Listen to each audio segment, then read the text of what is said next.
Hello everyone, welcome to lecture 3 in the series of Theory of Automata and Formal Languages.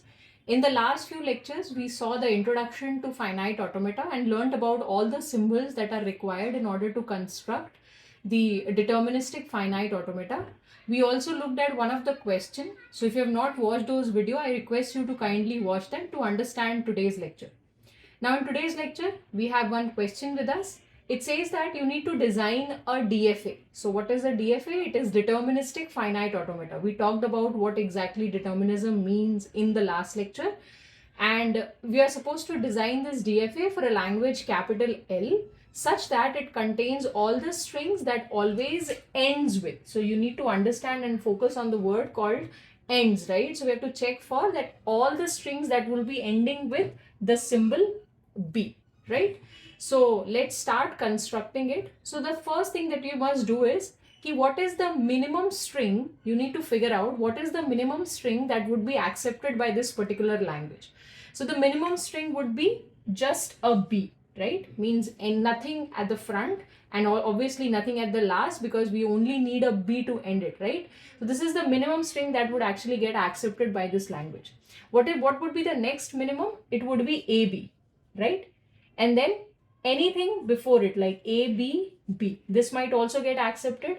You can have A's in between also, but what we have to make sure is any string which is coming, right, should end up with B. So this is our focus that we need to make. So what is the way? Before you start constructing this diagram, right, or the deterministic finite automata, just make the diagram or the machine for the minimum string, that is B, right? So let's start. This is our initial state, right? So on taking B, this should actually get accepted. So this is our minimum requirement, right?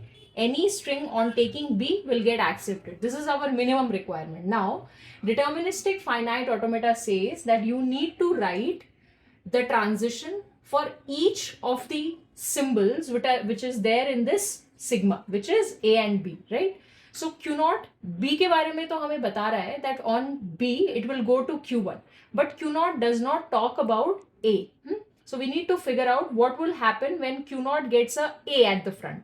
So we have no problem if our string starts with A, right? Because what is our condition? That it should end with B.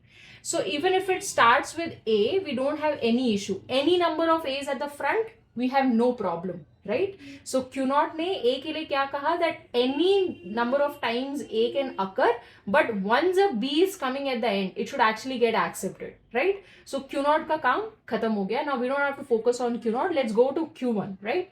Now Q1 on A.